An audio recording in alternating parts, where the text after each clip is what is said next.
Olá, você que acompanha o tcmnoticia.com.br. Vamos a mais um TCM Podcast, neste especial Eleições 2024, em que a gente conversa com especialistas em comunicação para políticos. A gente é acostumado aqui no nosso jornalismo TCM a entrevistar os políticos, a quem está na frente das câmeras, mas tem toda uma turma, uma equipe por trás que prepara, que qualifica esses profissionais. E na nossa série, hoje a gente aqui com Micael Charles, muito conhecido no meio político, do rádio, da comunicação. Micael, muito obrigado por ter vindo aqui conversar conosco no TCM Podcast.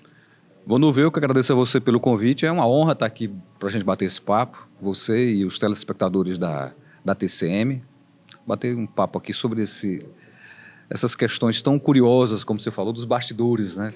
E tem uma coisa, a gente que conversa sobre comunicação, nada melhor do que entrevistar quem a gente conhece há muito tempo e que é referência para a gente. Eu, como profissional do jornalismo e por admirar quem atua com o marketing político, vejo em Micael também uma pessoa que me inspirou bastante, Micael. Não sei se você sabe disso, se eu já tinha dito isso a você, mas é uma imensa satisfação de verdade conversar com você aqui neste projeto TCM Podcast. Gratidão, eu agradeço e me sinto honrado, né, ter realmente lhe inspirado, né, você que tornou-se um grande profissional do jornalismo político do Estado, né, do rádio para a televisão, para a internet.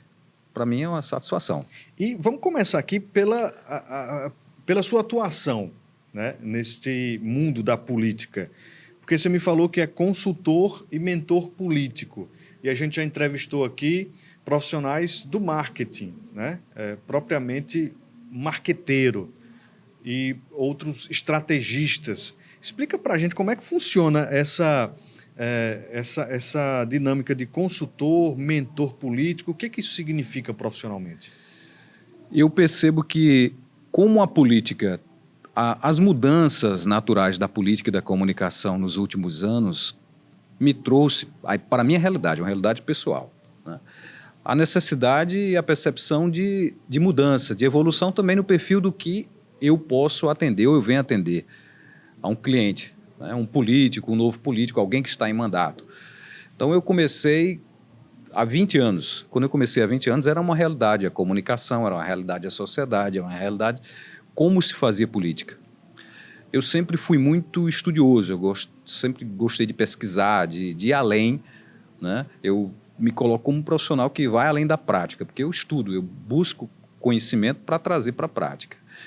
Nesse momento, 20 anos depois, eu que comecei sendo locutor de palanque, comecei no rádio, produzindo programa eleitoral, essa experiência, esse tempo de 20 anos me deu hoje uma condição para que eu possa trabalhar com consultoria política, orientando um político, a equipe dele, a assessoria dele, diante dos desafios gerais, 360 graus, do que é uma campanha eleitoral, do que é um mandato político. Porque nesses 20 anos eu vivi não somente a comunicação, não somente o marketing. Eu vivi experiências, eu cheguei a coordenar campanhas basicamente com o coordenador da campanha. Eu dialogo com a assessoria jurídica, dialogo com a assessoria contábil, a parte da logística. Então eu busquei aprender justamente dentro do que é a política, o que faz rodar, o que faz girar uma campanha, entendeu? Então eu não diria que saí do marketing, mas eu atravessei um pouco essa esfera do que o marketing é o principal, o marqueteiro é o mágico, é o mago da campanha, que na verdade não é. Hoje a realidade é bem diferente de 20 anos, a realidade de 15, 20 anos. Então, uma campanha, o resultado de uma campanha depende de vários fatores, e não decisivamente de um personagem, que foi o que se convencionou no Brasil e no mundo, acreditar que o marqueteiro é que resolve a campanha. É a mesma coisa de acreditar que o atacante é que resolve o campeonato de um time, e não é. Né? Um time se vence um campeonato, vence uma Copa do Mundo, a seleção, por 11 jogadores no mínimo. Então a campanha também não se vence por conta de um personagem. E as campanhas hoje estão muito mais além do que somente o marketing, que continua, claro, é muito importante, não tenha dúvida, é o componente que está ligado à comunicação, à estratégia, mas campanha eleitoral vai muito além disso.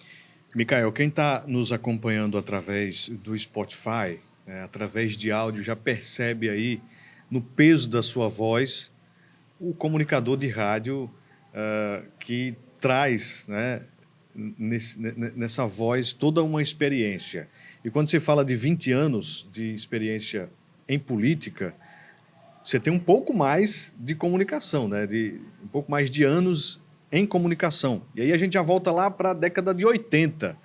Como foi esse seu começo, ainda como radialista, para a gente compreender melhor como é que funciona esse aprendizado ano por ano, inclusive essa mudança que houve de ser um comunicador de rádio para ser um comunicador de político ou de política. Como foi esse seu começo no rádio? Era um garoto, como a música lá dos Incríveis que os engenheiros gravaram. Eu era um garoto e eu tive um convite, né? Na época eu morei muitos anos da minha vida em Caraúbas. Lá em Nós. Morei muitos anos em Caraúbas, uma cidade que eu tenho um carinho muito grande, né? Eu não nasci lá, mas morei, cheguei ainda garoto e vivi parte da minha infância, devido ao meu pai ter sido transferido, na época era servidor público e foi transferido para Caraúbas, onde eu vivi parte da minha infância. E nós tínhamos como um dos nossos vizinhos era Tadeu Benevides. Grande Tadeu, do Forró do Coronel. Isso, na época Tadeu era diretor da Rádio Centenário e nós éramos muito próximos. E numa brincadeira, numa conversa de calçada, ele me convidou, eu tinha 15 anos, cara. Eu era estudante, estava estudando, tá? E ele me convidou para conhecer a rádio. Vamos conhecer a rádio? Eu fui lá e desse vamos conhecer a rádio, eu fui, gostei, me encantei por toda aquela aparelhada que eu ouvia em casa, não imaginava que era tudo aquilo ali, né? E o rádio na época tinha mesa, tinha toca-disco, né? Na época eram os discos, né? E toda a parte de equipamento, tudo aquilo lá, e me encantei com o rádio. Eu fui na Rádio Centenário, era um domingo à tarde, eu lembro até hoje, e quem estava lá no horário era o saudoso Francileno Góes. Francileno Góes era o locutor do horário à tarde aos domingos lá, tipo um folguista, né? Então, meu primeiro contato, nesse caso, com a rádio. E dali virou de uma brincadeira, Tadeu me estimulou, me instigou e eu passei a acompanhá-lo. Ele ia diariamente, ele saía à tarde para o programa, eu ia com ele para a rádio, ele me instigou, eu comecei a fazer leitura de testemunhal e aí daquilo lá virou uma coisa interessante. Fisgou, né? Eu me divertia com aquilo ali. Cara, que coisa interessante. Mas começa legal. Assim, começa com a diversão, né? Uma diversão, despretensiosamente. Então, a gente passa a ter aquelas situações que você viveu, né? Que todo o pessoal do rádio vive. Eu tô te ouvindo, tá legal, que bacana, tal. Não pensava que era você. E aí, pronto, vivi em Caraúbas, foi um ciclo de start, né? Então, assim, despertei a curiosidade para o rádio. E logo em seguida, pouco tempo depois, nós voltamos para Mossoró, papai voltou para Mossoró e nessa transição, lá eu já me estimulei para que o rádio ficasse mais presente na minha vida. Eu dizia, não, eu acho que eu vou ser locutor. Vai sair do AM, vai procurar e eu outra quero coisa. ser locutor de FM, porque eu ouvia música, curtia muita música, né? Sempre fui de ouvir muita música, e aí aquela curtição da música me fez despertar para pensar em ser locutor de uma FM, efetivamente, né? Então, o rádio teve essa transição. Quando a gente veio morar em Mossoró, eu falei, eu vou batalhar, eu vou atrás de uma rádio FM, eu quero ser locutor de FM.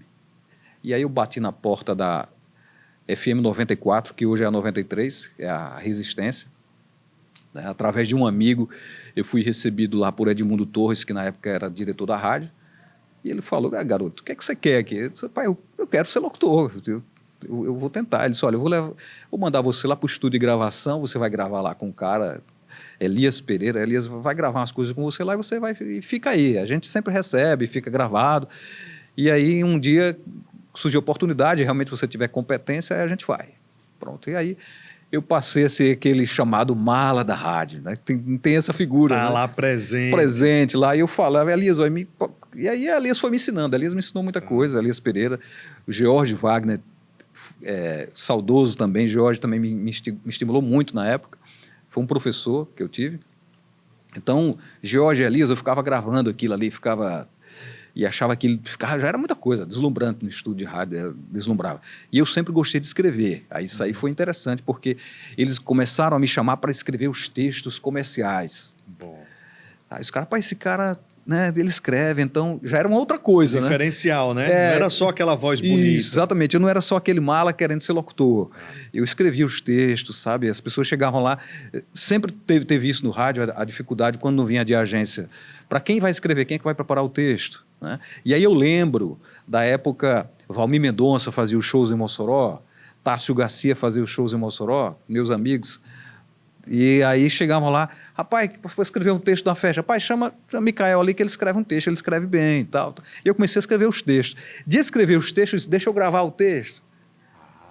Eu posso escrever e posso gravar. Eu posso gravar também. Posso gravar também. E aí, cara, a coisa foi encaixando. Foi encaixando e eu fiquei sendo aquele malinha legal, né? Aquele cara que está lá. E aí eu comecei Elias, deixa eu lhe ajudar a fazer a programação da rádio aqui. Como é que você escolhe as músicas para fazer o programa noturno, o programa da noite? Aí o cara, rapaz... É como quem come sopa, né? Isso, exatamente. Então, cara, eu conheço um pouco de música. Hein? A programação da noite. Aí Elias, vem aqui me ajudar a fazer a programação hoje. Aqui, escolher a sequência das músicas, uma música internacional. Naquela época, o programa A Noite é Nossa, né? Aquela música romântica e tal. Você vai escolhendo as músicas aqui, os artistas, vai encaixando. E aí eu comecei, já estava digitando lá, meio que fazendo programação da rádio. Muito bom. Aí, para chegar... Posso seguir aqui? Sim, mas aí eu quero saber o seguinte. É uma longa história. É uma longa história. E quando se trata de rádio, que é uma paixão, né? A gente fica ali sempre querendo saber um pouco mais desse tempo, né? Mas quanto tempo? E aí a gente vai já trazer esse, entre aspas, rompimento do rádio. Mas quanto tempo você passou no rádio? Você começou Sim. E você foi no rádio como locutor, como produtor, até quando? Cara, eu entrei oficialmente, vamos pensar assim, na rádio, profissionalmente, carteira assinada.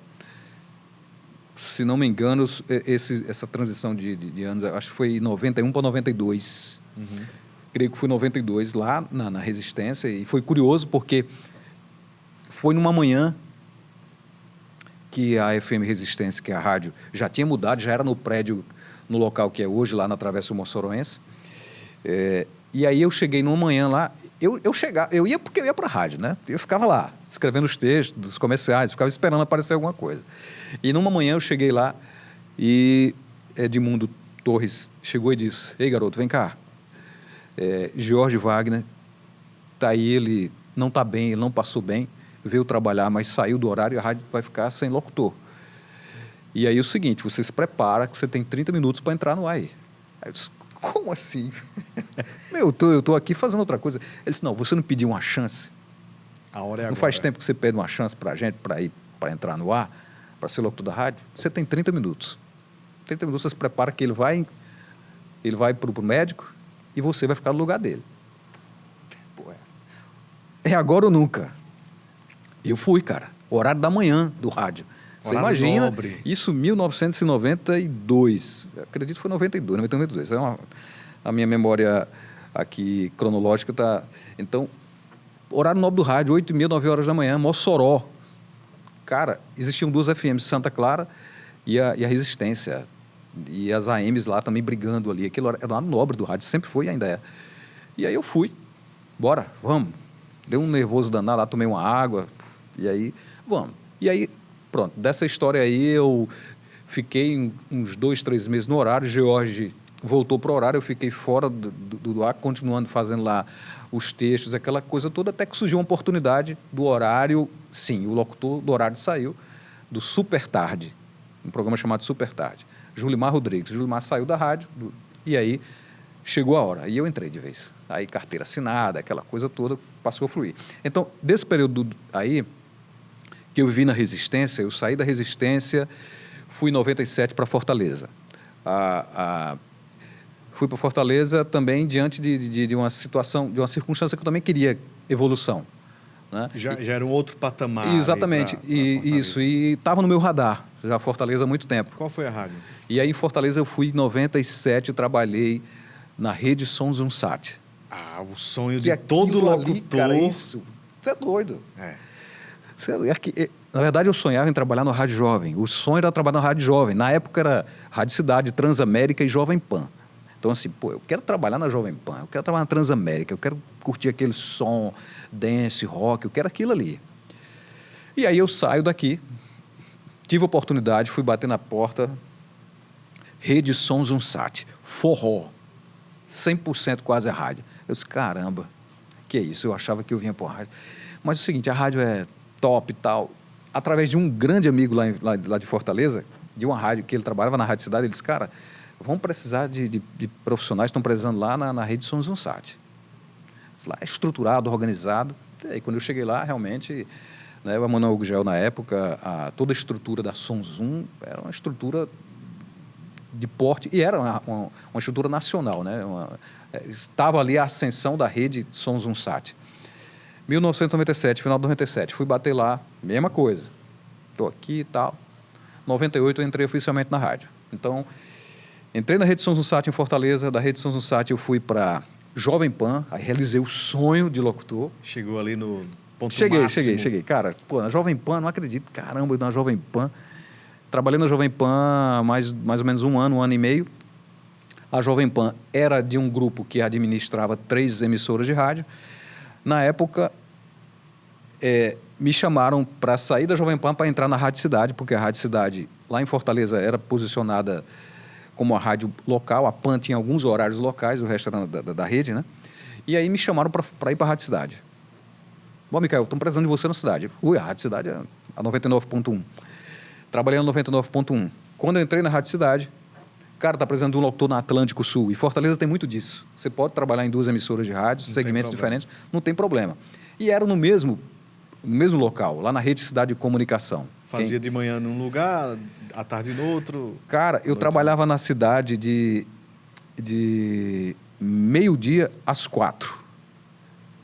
Quando era 4h05, eu estava entrando na outra porta para Atlântico Sul.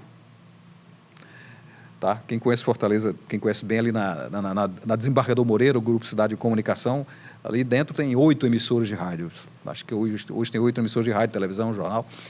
E aí era assim, quando era 3h55, eu estava encerrando a cidade, tomava água, entrava na porta do lado, na Atlântico Sul FM, outra rádio que totalmente diferente, porque era a Rádio Jovem no PIC, e Atlântico Sul era a rádio adulta, Atlântico Sul FM e tal, agora são 5 horas. Tal. Uma locução diferente, o pessoal lá no departamento comercial mas você está fazendo as 2 rádios, 2 estilos diferentes, você sai de uma, 5 minutos está na outra. Vira a chave assim, instantaneamente. Para mim, aí ali eu encerrei a carreira de locução. E aí é justamente onde a gente queria chegar. Chegou no topo, porque o locutor de rádio, o apresentador de rádio, ele tem objetivos a alcançar. E quando você chegou ali, em Fortaleza, essas grandes emissoras, tendo uma audiência gigantesca, qual foi, aí falando novamente de chave, né? Qual foi a chave ou qual foi a sua virada para sair do rádio e entrar na política? Como foi que isso aconteceu? Foi algo virado assim, repentino? Já era algo que você vinha trabalhando? Como foi essa virada? Ainda no rádio, eu cheguei e disse, eu já fiz o que eu gostaria de fazer no rádio, eu realizei meu sonho. Como locutor, era trabalhar na Jovem Pan, como eu falei, ou numa rede de rádio. Eu tive esse prazer de trabalhar na rede, na Sonzum, né? Nós chegamos, a rádio chegou em São Paulo, Rio de Janeiro, então aquilo ali foi, para mim, cheguei na minha satisfação pessoal, enquanto profissional de rádio, de locução, e disse, eu vou ter um tempo realmente ali, vou parar. Pode ser que futuramente eu volte, sei lá, eu posso voltar a fazer programa de rádio. Mas em determinado momento da minha vida eu disse, eu vou parar isso aqui e poderei voltar um dia, não sei. Em relação à questão da política, porque a política já vinha acompanhando todo esse tempo. Você não tinha... Isso, desde o período da resistência, desde o período de Mossoró, da FM 94, que eu já estava na política envolvido em quê? Redação de programa eleitoral, produção de programa eleitoral da rádio. Eu acompanhava as eleições, então as eleições de Mossoró, aquela eleição ali, cara, que era de Zuí contra Luiz Pinto, eu acompanhei a apuração, eu fazia reportagem no rádio. Então, os bastidores da política, eu vivi dentro do rádio, fazendo cobertura de rádio. Então, a política e a rádio estiveram muito conectados ali. Quando eu fui para Fortaleza e vivi em Fortaleza o que eu queria viver no rádio, eu disse, bom, aqui vai ser a virada de chave. Eu vou estudar mais sobre política, eu vou compreender mais sobre política e vou trabalhar com política. Vou conectar uma coisa com a outra. Então, estava muito amarrado na época ainda. Né? E aí eu fiz um curso, e aí foi a virada, eu fiz um curso na Assembleia Legislativa do Estado do Ceará. Ali foi em 98, acredito. Eu vi no jornal que tinha esse curso acontecendo lá, e aí eu fui. Fiz um curso lá e, para minha surpresa, eu estava no curso quando o cara começou a apresentar as campanhas em Mossoró que eu trabalhei, campanha de Ijuí Rosado, depois foi a campanha de Rosalba. Era o saudoso Chico Teófilo, que veio para Mossoró, trabalhou a campanha de Ijuí, trabalhou as campanhas acredito que uma ou duas campanhas de Rosalba, e eu acredito que em Mossoró ele trabalhou não sei se a penúltima campanha ou a última campanha da Larissa. Então, Chico Teófilo era um cara, faleceu recentemente, foi meu primeiro professor, efetivamente, de marketing político, foi Chico Teófilo. Quando ele mostrou os cases de Mossoró, eu disse, pô, aqui é Mossoró, estou aqui na turma. Eu estava lá, né? Eu vivi isso aí. Então, cara, eu curti aquilo ali. Eu disse, pronto, é isso aqui que eu quero fazer. E aí eu fui estudar, eu na época pensei em fazer publicidade, mas aí ia demorar muito, 4 anos, aí eu fui fazer uma pós-graduação, eu já era graduado em letras, eu vi que na UFC, Universidade Federal do Ceará, tinha uma pós-graduação em marketing, em gestão estratégica de marketing. Pô, eu vou estudar para isso aqui. Aí eu me preparei para fazer a prova, tal, uns livros, aquela coisa toda, e fiz pós-graduação, e aí eu sou especialista em gestão de marketing pela UFC. Quando eu entrei no curso, eu disse, pronto, cara, aqui eu vou me preparar para a minha primeira campanha. Isso era 2000 e pouco. Quando foi em 2002, 2003, eu comecei a conversar com um cara, que ele era vereador. Eu dizia, olha, eu estou fazendo uma pós-graduação em marketing, estou aprendendo mais sobre marketing político, e a minha primeira campanha vai ser você para prefeito. Ele, tá. E aí aconteceu em 2004, eu trabalhei profissionalmente, né? Eu tinha terminado já após, estava indo no rádio. Pedi umas férias, tinha umas férias vencidas lá, disse, vou encarar minha primeira campanha. E aí aconteceu, em 2004, eu trabalhei minha primeira campanha como profissional. Depois dessa campanha, 2005, foi quando eu me desvinculei definitivamente do rádio. Eu já tinha saído das rádios, eu trabalhava lá no departamento comercial. Disse, bom, locução agora, vou dar um tempo. Quem sabe lá nos 50 anos, ali, lá para frente, eu venho a fazer locução e está guardado, né, cara? Qualquer hora dessa, quem sabe, a gente volta. O Micael, a voz de Micael é inesquecível, porque eu trabalhei lá na Rádio Centenário em Caraúbas e eu acho que o prefixo foi você que fez, né? Isso. ZYJ602. Isso. Então, essa voz e vários prefixos de outras rádios que eu acredito que ainda estão tocando aí. Isso. Porque eu fazia para toda a rede São Zunsat na época, a gente mandava para todo o Brasil, onde tem emissoras de rádio que eram vinculadas. Né? Então, assim, é engraçado isso, porque eu consigo... Às vezes as pessoas encontram lá na rede social, cara, você que era da Som Zoom na época. Então, assim, isso em termos de Brasil, para mim, cara, é uma alegria, uma satisfação, porque eu acabo conhecendo gente de tudo que é lugar, que na época realmente a gente tinha esse vínculo, essa ligação. Né? Micael, e qual é o primeiro passo quando, dentro da sua experiência, porque você compreende a comunicação desde o começo, a construção daquela figura, daquele político, e, como você diz, escrevendo também, roteirizando todo o processo. Qual é o primeiro passo para esse contato inicial? Você é procurado para ser o mentor? Eu vi que você está com os vídeos agora nas redes sociais, enfim, tem esse trabalho de divulgação também, que é novo neste meio. Mas como é esse primeiro contato com os políticos? Como é que isso acontece? Hoje eu consigo, através da própria, eu diria, da rede que eu criei, né, dos contatos que foram formados ao longo dos anos. Mas eu diria que tudo começa com a reputação, com a credibilidade, com a confiança que as pessoas têm em mim ou em qualquer outro profissional. Né? A ferramenta de maior valor que nós temos, Vonúvio, é a confiança das pessoas. É a credibilidade, é a porta que você consegue abrir cada vez que você chega lá e que você bate, que essa porta se abre para você. Então, a confiança, a credibilidade, a ética, né, a responsabilidade diante do que você entrega. Então, eu hoje, graças a Deus e a partir dos meus valores, dos meus princípios profissionais, por onde eu passei, eu deixei e deixo um caminho, sabe, de ética, de integridade. Eu já trabalhei para um político em uma campanha. Na outra campanha, eu estava contra ele eleitoralmente, mas isso não interferiu no princípio ético e pessoal, né? Em outro momento, ele me chamou para uma outra situação, né? E hoje nós temos uma relação de extremo respeito e afinidade. Eu já fui até escalado para um outro projeto político com ele. Então, o passo que eu acredito que é essencial é você buscar conhecimento. Buscar conhecimento, buscar se aprofundar nesse assunto, isso é base, porque você tem que se garantir na hora do pega para capar. Essa questão de que política, como qualquer outra coisa, você tem que unir a teoria e a prática. Conhecer, ler, se aprofundar e praticar, ir para o mercado, né? E bater porta. Né? E isso é o passo. E daí, em seguida, a gente consegue ali, a partir dessas redes, dos amigos, de alguém que indica. Hoje os trabalhos que eu consigo realizar, hoje eu falo nos últimos anos, porque para mim a internet está sendo uma novidade agora.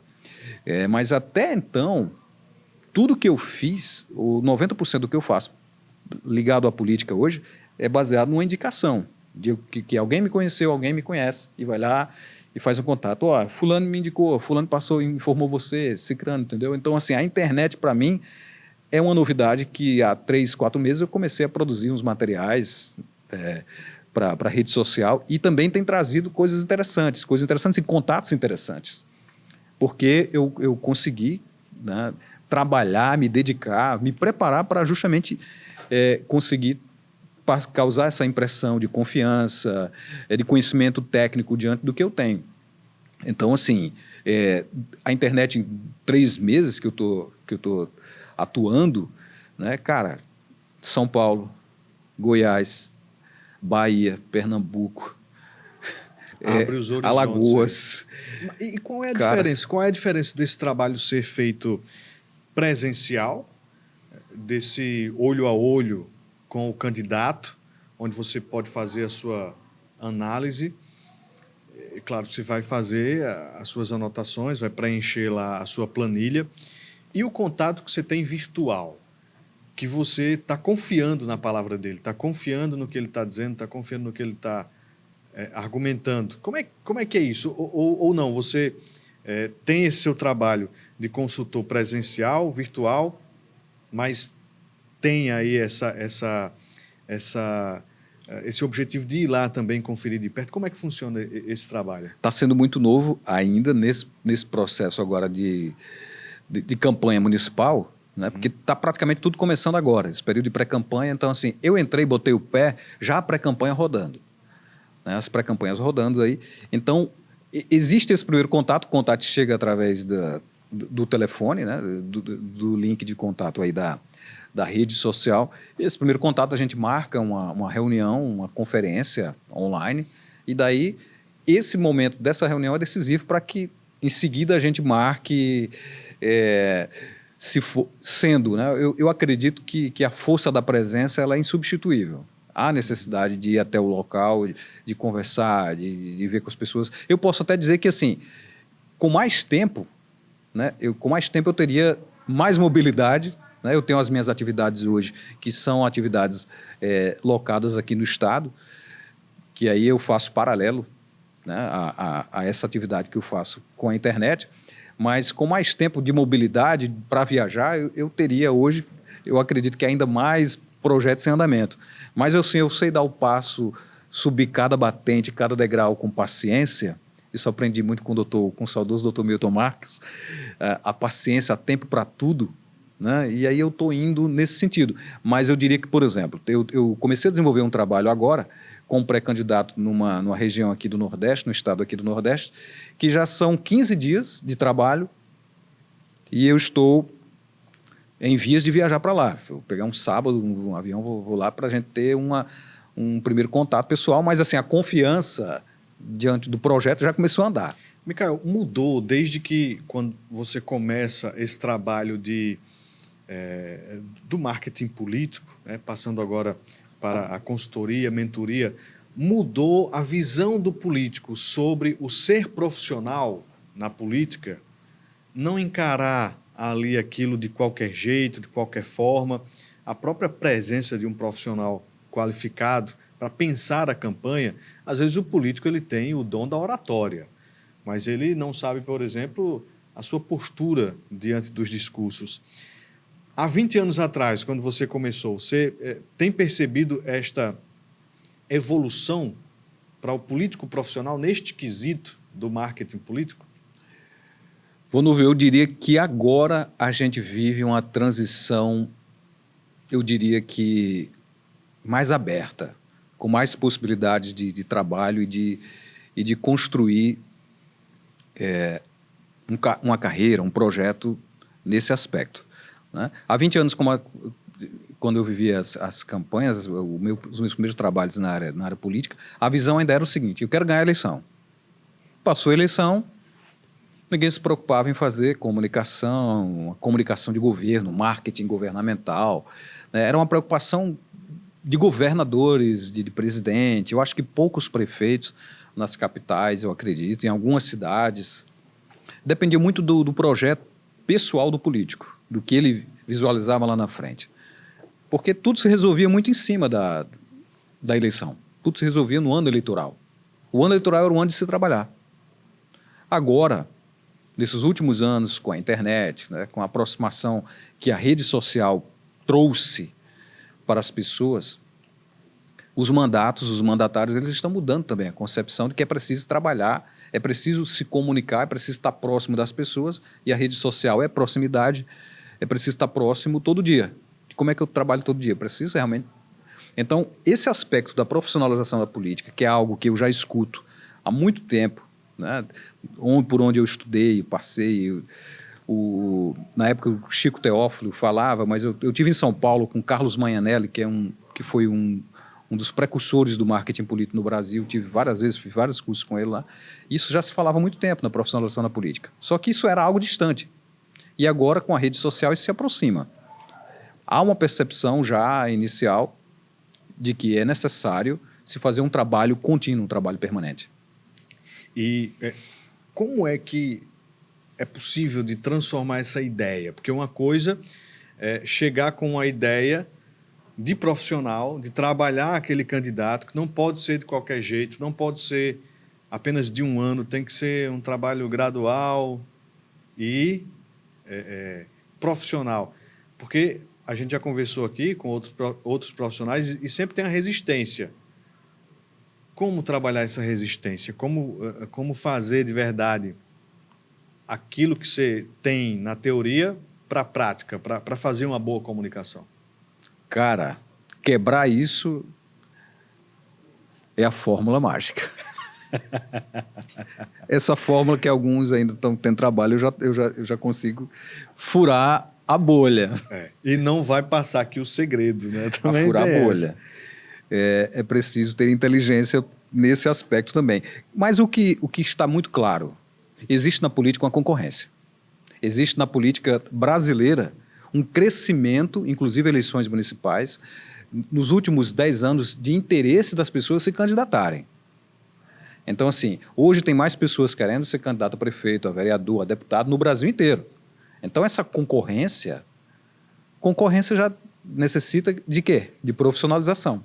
Então, existe já uma concorrência, mais pessoas se candidatando. Eu acho que eu penso que nessa eleição agora municipal, sim, talvez dê uma enxugada por conta das nominatas e tal. Então, aqui, Mossoró, nas últimas eleições, eram 400 candidatos a vereadores. Talvez reduza agora por conta das nominatas. Mas a concorrência continua existindo dentro das nominatas. Então, a resistência acontece. A maioria vai resistir. Mas quando ele perder a eleição, ele vai olhar e vai dizer o que foi que houve. Né? Então, há uma necessidade de percepção do todo, de percepção do que é a política e dos objetivos. Mas eu sempre pergunto a quem eu tenho o primeiro contato com o político, O que é que você quer ser agora e o que é que você quer ser daqui a 8 anos. Não trabalhe pensando nesses 4 anos, não. Nem toda derrota é perder.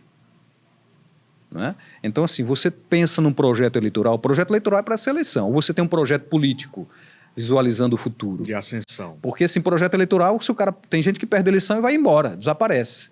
Aí só quer voltar daqui a 4 anos, o eleitor não quer mais isso. Micael, a sua experiência no rádio ajuda na composição dos programas eleitorais? Porque, assim, a gente sabe da importância que tem ainda, né? A TV tradicional e o rádio tradicional, aquele que você liga ali o aparelho e escuta o programa eleitoral. Essa sua experiência no rádio colabora para isso? Você tem uma atenção especial nos programas eleitorais de rádio? Enfim, aquela dinâmica que a gente escuta ali no período de campanha? Cara, o rádio, ele continua sendo assim, você vai lá e consegue extrair uma coisa chamada proximidade. O rádio, nós sabemos que é o veículo que tem mais proximidade com o público, né? Proximidade, atenção, carinho, né? O rádio tem isso. As pessoas não visualizavam, né, os locutores. Hoje, algumas rádios, as rádios mais modernas, já conseguem transmitir, já transmitem também, né, a locução, os programas, e aí as pessoas já visualizam os locutores. No passado, não. Então, assim, o rádio tem uma proximidade, né, tem uma aproximação e faz com que a gente tenha uma importância para não só falar, mas escutar o que o público pensa, quer e deseja. E eu acredito que é a principal lição para a política. Proximidade, escutar. Né? O resultado eleitoral, o resultado de qualquer político hoje, ele tem que primeiro pensar no eleitor. O centro da campanha, o centro do que vier, é a partir do pensamento, do sentimento do eleitor. Se ele estiver centrado, preocupado somente com ele, nós não sabemos quanto tempo vai durar perpetuar esse personagem, né, esse político. Então, assim, a partir do que é o eleitor. Então, escutar o eleitor, estar perto do eleitor, como estar perto do ouvinte, escutar o ouvinte, entender o que o ouvinte quer e também oferecer, às vezes, o que ele nem sabe que existe, oferecer coisas boas para ele. Eu acredito que sim, eu acho que a maior lição do rádio é a proximidade e também, mesmo com rede social hoje, para mim é insubstituível a presença do político.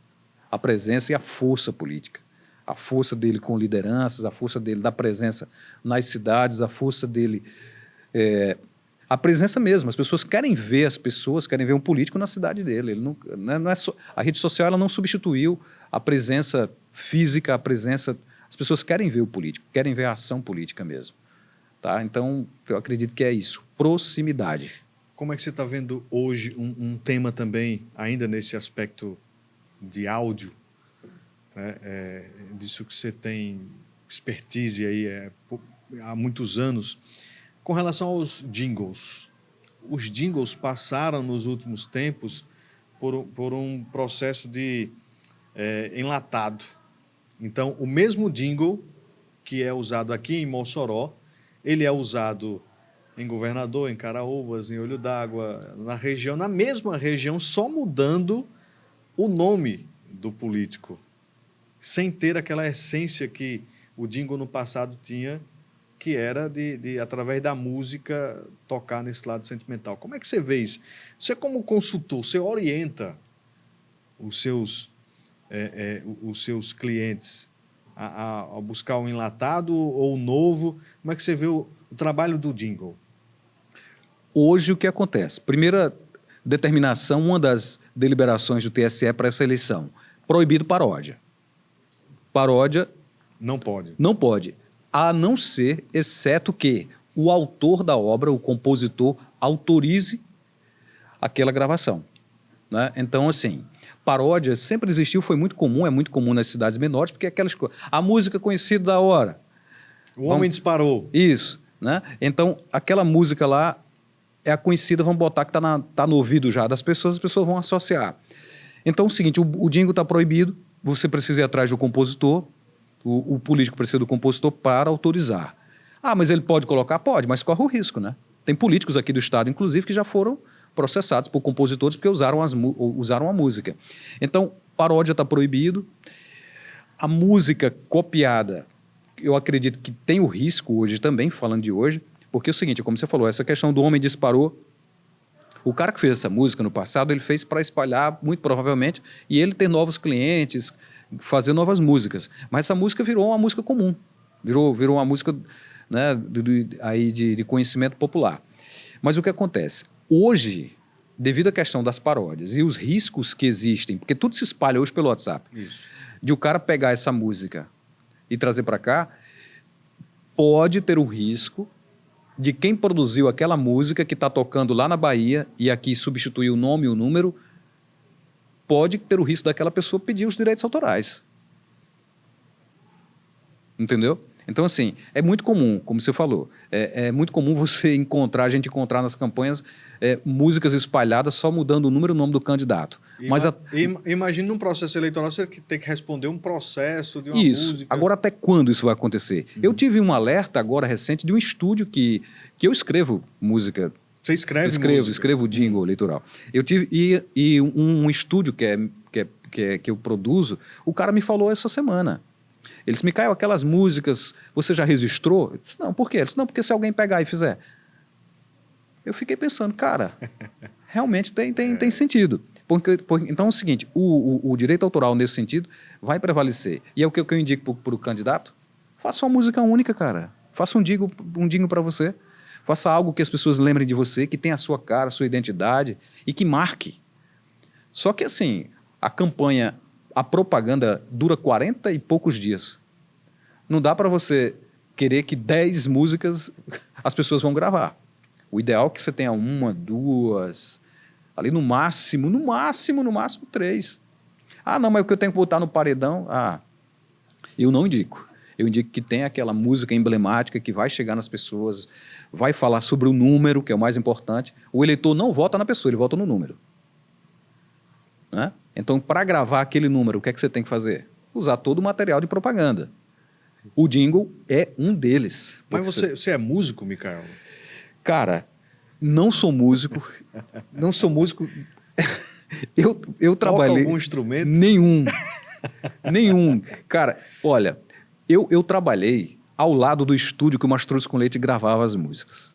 Trabalhei ao lado, vi produções do Mastruz com Leite, as músicas sendo gravadas do Mastruz, aquela fase do Mastruz ao vivo, Mastruz com Leite ao vivo, Mastruz com Leite ao vivo, volume 2, eu assisti a produção daquilo ali. Antes de fazer sucesso, você já estava ali. Isso, então eu acompanhei, eu trabalhei perto de Ferreira Filho, que é um dos grandes produtores de forró, na época estava na Sunzum.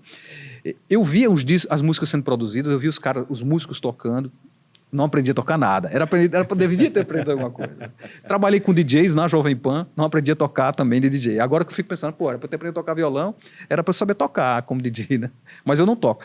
O que eu acredito que aconteceu foi o rádio, a escrita, me favoreceu o processo criativo da escrita, e o fato de ter trabalhado, eu trabalhei na Sunzum por 3, 4 anos, de estar ali dentro de estúdios, que era estúdio de rádio, estúdio de televisão, tudo, estúdio de produção musical, tudo junto, e ter convivido com os caras, assistir produção de disco, como é que a música começava, a letra da música, o músico fazendo a melodia. A fórmula você pegou ali. Eu via tudo aquilo ali. A finalização, que é a masterização da música, né?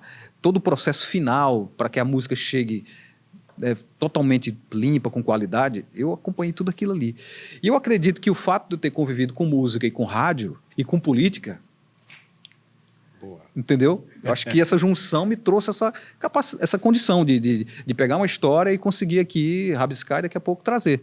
Mas como é que pega aquela letra, né? Aquilo que você escreve, que você consegue colocar ali, e você... obviamente, por pensar a política para causar emoção, tem que ter a harmonia da música ali. Você tem alguém que lhe ajuda nisso para lhe fazer, se aquilo vai ser um forró, se vai ser um sambinha, se vai ser... Tem alguém nesse sentido? Sim. O produtor musical, que é aquele cara que eu converso, do estúdio que ele vai, que eu dialogo com ele. Cara, essa letra aqui, o que é que você acha? A gente pode caminhar isso aqui para um shot, um forró mais animado, na pegada do vaneirão. Eu começo a dialogar com ele. Às vezes eu trago uma situação, olha, eu penso que essa música pode ser assim, o que é que você acha? Aí o cara, tudo bem e tal. Eu trabalhei com um estúdio de Natal, na última campanha de deputado, e que eu passei a ideia para o produtor. Eles, cara, não tem mais o que fazer aqui. A gente tem só que montar. Vamos montar aqui, assim, achei muito bacana, porque assim, é um estúdio, um dos mais renomados aqui do estado, os caras gravam, sabe, muito bem, e o produtor, cara, vamos aqui só montar, vamos unir, e a música era uma música que começava, aqui no meio tinha um rapzinho, tal, incluía o componente do rap para chamar a atenção. Cara, a música tem que chamar a atenção de alguma coisa, né, a melodia, o ritmo e tal. E aí, assim, a música foi muito bem montada, mas eu dialogo. Eu tenho necessidade de justamente dialogar com o produtor, porque eu não consigo montar. Eu tenho a ideia da batida, do ritmo e da letra. O produtor é o meu chapa mesmo. Então, está cada vez mais confirmado através destas nossas conversas aqui no TCM Podcast o trabalho em equipe que deve se manter, né? Então, não é só a figura ali do Micael. Tem o produtor musical, isso quando o assunto é jingle, né? Sim, sim. Quem é que faz mais parte de uma equipe que trabalha essa consultoria, esse marketing político? Porque, às vezes, o político, como a gente está falando aqui dessa questão profissional, acha que, e você já disse aqui, que não é uma única pessoa que resolve, mas quem é esta equipe que trabalha o político, que condiciona ali aquele candidato? Cara, a maior viagem é acreditar nisso. É o cara, é você, é o marqueteiro. O marqueteiro vai chegar aqui, vai solucionar o problema. Eu tive reuniões recentes de pretensos pré-candidatos, em que eu cheguei numa reunião e que o cara disse, rapaz, estava todo mundo aguardando o marqueteiro. E todo mundo perguntando pelo marqueteiro. Eu falei, cara, se alguém chegou aqui para vocês e disse que o marqueteiro é o mágico que vai resolver a eleição e fazer o cara vencer, ele está mentindo. É mentira alguém falar que alguém hoje sozinho resolve uma eleição. Existe esse mágico que chega e resolve. Não é. Hoje é uma equipe de inteligência, né? É uma equipe de pessoas com competência para resolver questões.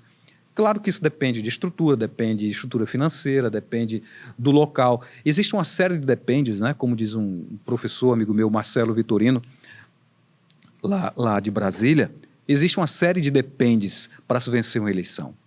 Não é somente um componente. Foi aquilo que fez vencer. Não, existia por trás outras situações. Não dá para achar que... Não dá para acreditar, e não acredito que Romário foi que levou a Copa de 94 para o Brasil, se não tivesse Tafarel que defendesse os pênaltis, né? E os demais que fizessem os gols na hora certa. Então, o que existe hoje, o que existe, a necessidade hoje, é de pessoas certas nos lugares que elas saibam resolver na hora que elas são acionadas. Então, equipe... Se a gente puxar em relação à questão da comunicação, cara, precisa ter alguém que escreva, alguém que tenha capacidade de conversar com o candidato e já captar alguma coisa para preparar um texto jornalístico, um texto persuasivo, que aí já é de alguém que tem a publicidade na veia, a capacidade de escrever o que se chama hoje de gatilhos, né? Os gatilhos, as palavras certas, o copywriting, né? O storytelling, que nada mais é do que narrativas, histórias para contar, que a gente já contava desde 2012, desde 2008, 2004. A minha primeira campanha que eu trabalhei foi um storytelling, né, de um cara que viveu, que teve uma ascensão pessoal e se elegeu prefeito, um cara que... Então, assim, storytelling em 2004 a gente já fazia. Só não era o nome. Só não era o nome, storytelling, né? Como se isso fosse algo de agora. Não é. Na verdade, a questão da equipe é justamente isso. Eu preciso de qualquer setor de uma campanha, eu preciso de pessoas. O setor jurídico não é somente um advogado, é um advogado e uma equipe de juristas. O setor contábil é um cara de financeiro com outras, uma ou duas pessoas da área contábil para cuidar da prestação de contas. O candidato faz uma campanha excelente, errou um dado na prestação de conta, ele tem um mandato cassado. Então precisa de equipe contábil. Jurídico, o jurídico deve estar o tempo todo conversando com a comunicação, com o marketing, para poder... cara, não comete isso não, porque senão você vai ser caçado. O tempo todo dia a gente vê no jornal, aí, vê nos portais, prefeitos sendo caçados por conta de vacilos de comunicação, né? E tem muita gente que vai se comprometer aí com alguns excessos que a galera de vez em quando pratica nas redes sociais. Tem muita gente se apropriando de forma que poderá lá na frente sofrer alguma coisa. Então, tem que ter muito cuidado com isso. A equipe, nesse sentido aí, vai para a rua.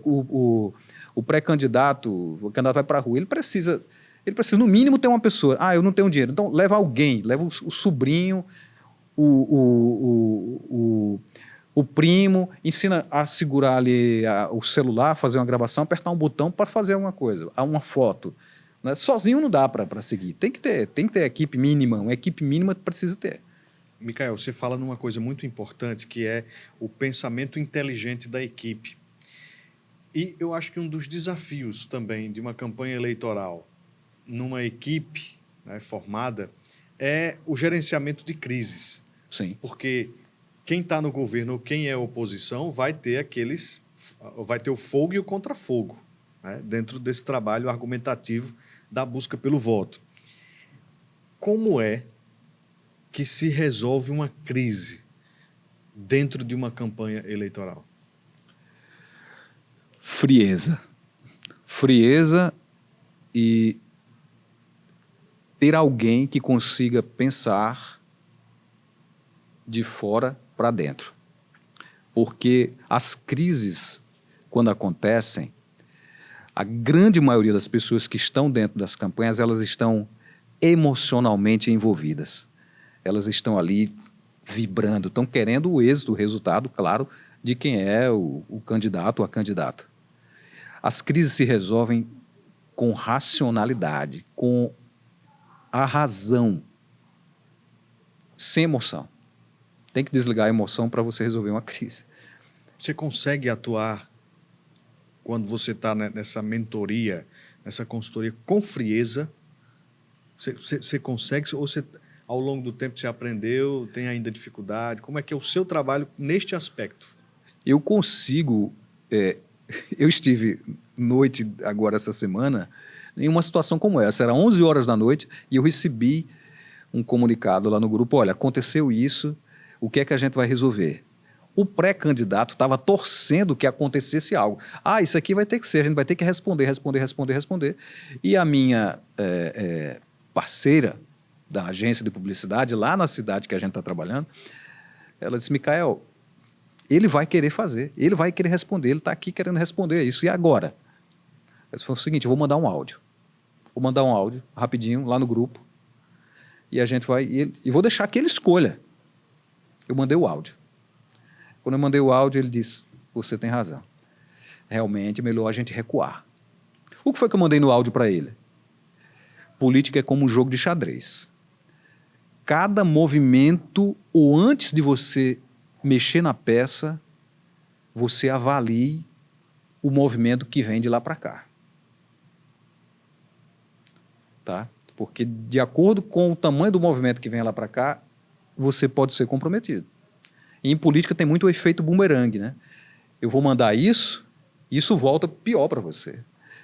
Então, a crise, para que ela seja resolvida, é preciso que primeiro encare, quando eu falo com a frieza da verdade. Tem situações que não tem como fugir. E se aquilo é real, você tem que preparar o escudo. Por isso que é importante antes. Quando eu falo de planejamento, é importante planejar. É para que justamente, se a crise acontecer, você tenha um escudo para se proteger.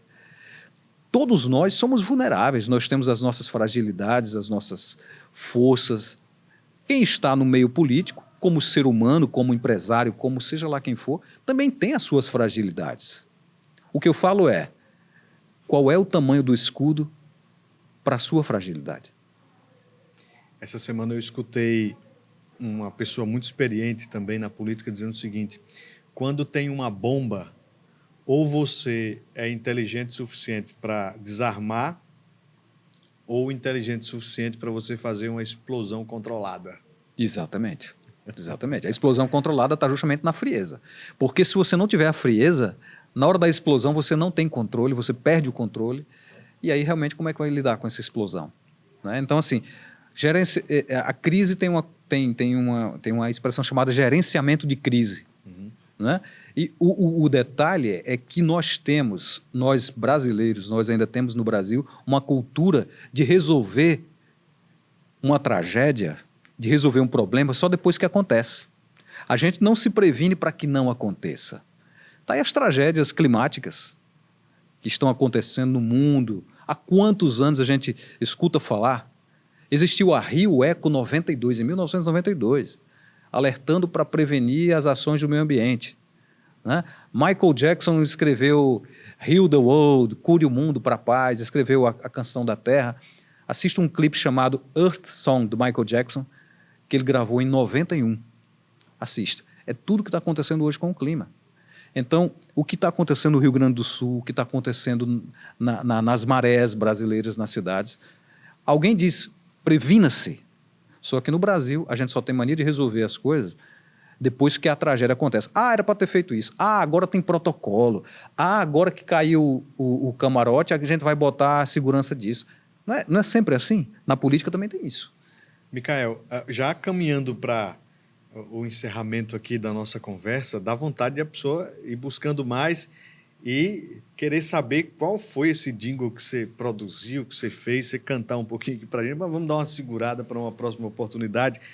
Mas antes de a gente caminhar para esse finalzinho, de fato, eu tenho ainda duas questões. O que você gosta mais? Do político que tem mais seguidores ou do político que bota mais gente na rua? Eu gosto mais do político que bota mais gente na rua. Não é nem gostar mais, vamos mudar essa expressão. O político que bota gente na rua, ele consegue mobilizar fisicamente. Os seguidores é uma mobilização virtual, que eu acredito que tem que ficar muito de olho nisso. Seguidor não é eleitor, like não é voto e o algoritmo não vota. O algoritmo não vai para a urna. Quem vai para a urna apertar o número é um eleitor.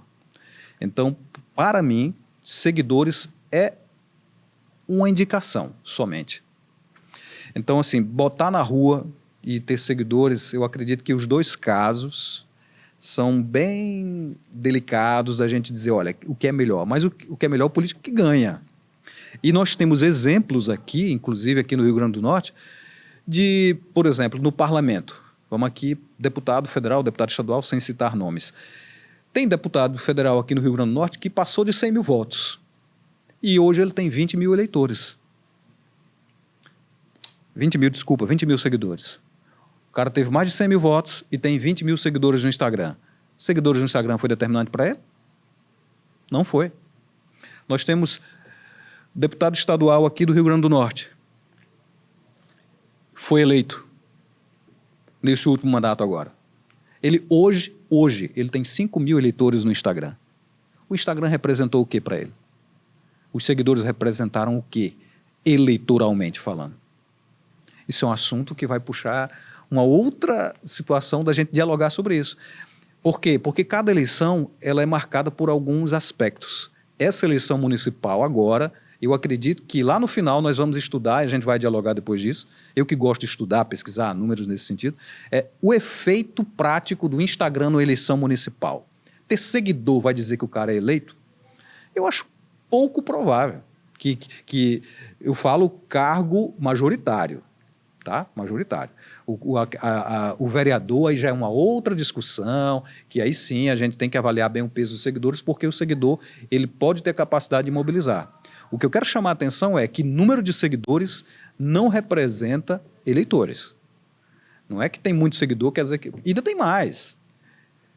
Eleitor e que vá votar.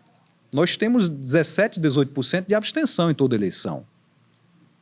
Na última eleição de prefeito, em 2020, 38.515 eleitores aptos em Mossoró não votaram em ninguém. Não foram votar, ou votaram branco ou votaram nulo. Isso a pesquisa não pega. Entendeu? E estão lá no Instagram. E estão lá no Instagram. Então, é ilusão acreditar que seguidores são eleitores. Seguidores podem ser eleitores. E votar ir no dia votar é uma outra possibilidade. Então é todo um processo que eu acredito que, assim, bacana ter seguidor, é legal, mas assim, é ilusório achar que ter seguidor é eleitor e vence a eleição. E o material ele precisa ser específico para isso, né, nas redes sociais. Sim, precisa ser muito específico, precisa analisar o perfil do candidato, quem ele se aproxima mais, qual é o discurso, qual é a capacidade dele de discursar, né? E tem políticos que não são, naturalmente, como pessoas, alguém que está ali o tempo todo disposto a estar na rede social. E existem os políticos que estão dispostos, têm tempo, gostam de estar na rede social. Cada um tem o seu perfil. Então, assim, imagine se todos os políticos resolvessem que devem estar na rede social ocupando a mesma presença digital, como tem muitos aí ocupando, e sim, vencendo, mobilizando. Né? Nem todos têm o perfil, têm a disposição, têm o traquejo de estar ali diante do celular. Isso é natural. E por isso o cara vai deixar de se candidatar? Não. Tem que encontrar a fórmula. Você se considera um profissional do marketing político do analógico ou do digital? Eu preciso ser um personagem, um profissional. Eu tive a sorte de ter vivido analógico e hoje eu sou do digital. Eu preciso ser do digital. Eu necessito ser do digital. Tudo que eu vivi, eu trago como lição, como aprendizado, mas hoje eu preciso estar compreendendo, preciso estar entendendo tudo isso que está acontecendo agora. Né? Eu sou fã da tecnologia, eu admiro a tecnologia, eu sou fascinado pela tecnologia, só que eu tenho cautela com a tecnologia também. Tem que ter muito cuidado com muita coisa. Para a gente encerrar aqui, qual foi a campanha que você fez, que você disse assim, esse aqui foi um trabalho valoroso, uma campanha que você construiu e que ela foi vitoriosa, que você gostou desse trabalho? E qual foi, e venceu nas urnas, e qual foi a campanha que você fez o trabalho, viu ela como positiva, mas não ganhou nas urnas? Cara, essa é boa. Eu tive já situações, assim, eu tive situações que realmente não tiveram êxito nas urnas, mas que deixaram marcas, e marcas positivas.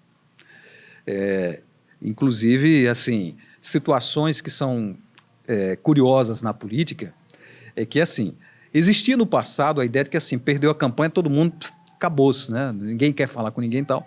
Então, eu passei por situação em que nós trabalhamos uma campanha, fizemos o planejamento, a campanha foi executada. Até hoje, essa campanha no município, ela é reconhecida, apesar de não ter sido exitosa eleitoralmente, né? A campanha ela ficou em segundo lugar. Mas até hoje ela é reconhecida como uma grande campanha que entusiasmou, que apaixonou as pessoas. 2 meses depois eu estava almoçando com então... Com o adversário? Não, com a pessoa que perdeu a campanha. Sim. Sabe? Entendeu? Almoçando, trocando ideia, batendo papo. Quer dizer, a gente fez um bom trabalho e ela compreendeu e foi compreendida que aquilo ali, nós fizemos um grande trabalho, a marca ficou. É o que eu sempre falo. O que é que fica daquela campanha? Né? Então, eu tive situações, nesse sentido, claro, campanhas que nós fizemos, que a gente trabalhou e que ficou. Acho que o que é importante é o que marca. Né? Isso aconteceu comigo. Em 2 situações, majoritária e também proporcional. Tá? E a outra que você me fala que, assim, cara, tiveram 2 assim, muito marcantes, que foi minha primeira campanha em 2004, que assim, eu lembro de todo o início, todo o processo do que a gente fez, né, da conquista até o resultado, que me marcou muito, porque ali foi que eu realmente despertei, que eu consegui escrever música, né? Trouxe uma música que marcou muito, que marca até hoje a questão das lembranças das pessoas. E uma outra campanha também que me marcou muito foi a campanha 2008, minha primeira campanha de deputado estadual, que eu trabalhei. Trabalhei na campanha de um político, um político que ele já tinha um recall, já era um cara extremamente conhecido, tinha reputação, as pessoas gostam dele, já gostavam dele, e ele foi um dos mais votados aqui no estado, né? E, assim, as pessoas me indagavam, mas ele já era conhecido, mas ele já era conhecido, todo mundo já sabia quem ele era. Cara, mas me responde uma coisa, os eleitores dele votaram no nome dele ou votaram no número?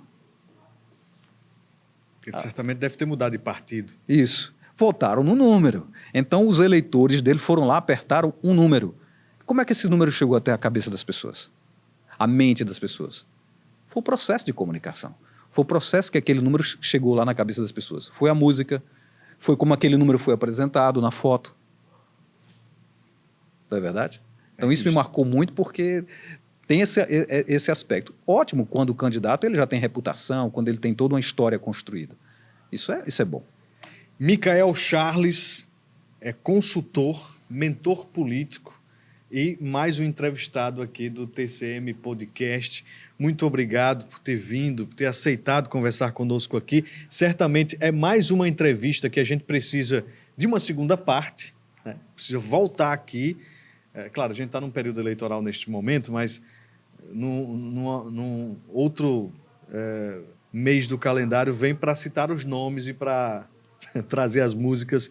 Eu quero ver você cantando com essa voz de locutor de FM. Rapaz, aí é uma dificuldade, mas vamos lá, vamos tentar, a gente bate aqui. Muito obrigado, viu, Micael? Obrigado, Vanúvio, é uma honra para mim, cara, muito grato, satisfação estar com você, com os telespectadores da TCM, muito obrigado mais uma vez, um prazer estar nessa casa, que eu me sinto tão bem, que também me sinto parte, né? Aqui agradeço mais uma vez a você, toda a direção, e que estamos juntos aí. Vamos lá. Obrigado, meu amigo. Boa sorte em mais este ano eleitoral para você e a você que nos acompanha tanto aqui no YouTube quanto também no som do rádio, através também do nosso podcast no Spotify. Muito obrigado pela audiência de sempre. Continue acessando o nosso tcmnoticia.com.br. Até a próxima. Um abraço.